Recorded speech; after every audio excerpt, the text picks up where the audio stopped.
Good day and welcome back to the Vitality Project. I'm Dr. Bob and I'm glad that you joined me. Thank you. Yesterday we introduced what I think of as a second variation on mind-body mapping.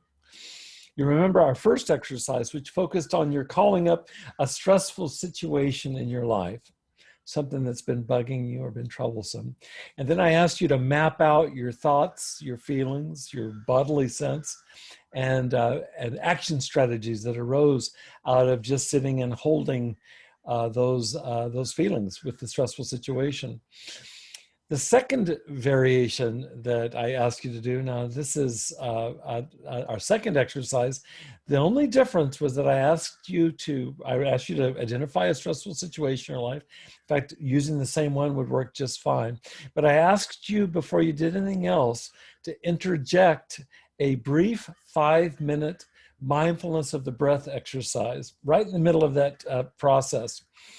And then to go on from there to once again to map out your thoughts, your feelings, your body sensations, and any action that arose organically from that. So I'm very curious, what did you discover?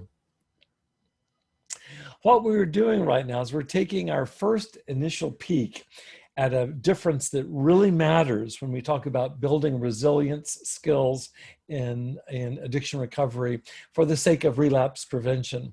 This difference is between two different modes of thought, two different modes of coping.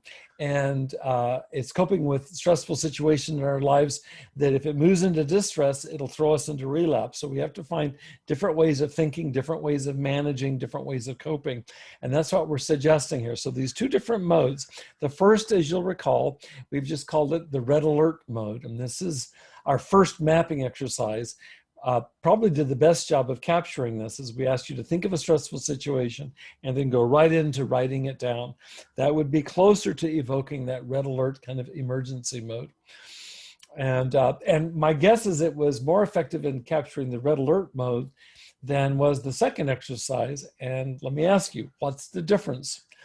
Well, we introduced the mindfulness exercise in that second process. And the intention here was in 5 minutes or less to see if we could reduce some of the distress associated with the red alert mode. The red alert mode will move into a literal stranglehold. And what we want to do is free ourselves from that and make room for this second primary mode of coping. And we're calling it the resting mode. So the red alert mode on the one hand, the resting mode on the other. So let's take a minute and take a look at the difference between these two very different brains. For today, what I want you to do is to go back and compare your notes about your experience with each of these two different kinds of mapping. In the first exercise, again, we mapped the red alert brain in all its glory. Chances are you experienced a cluttered mind, a stressed out body, unpleasant emotional states, and some version of either panic in terms of fight or flight reaction, or perhaps even complete shutdown, which would be the freeze reaction, fight, flight, or freeze. And in the second mapping exercise, I want you to go back and reflect on that.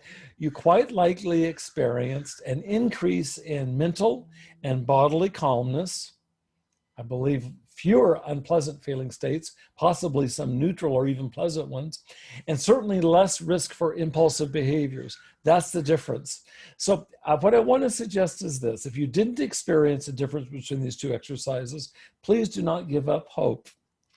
The scientific research that I'm aware of suggests that with practice, in fact, it's quite definitive here, with practice, you can build the kinds of resilience-directed resources we're talking about, those that come with the resting brain. Let me put a question to you, and I want you to think about this, and I'd like to encourage you to journal about this too.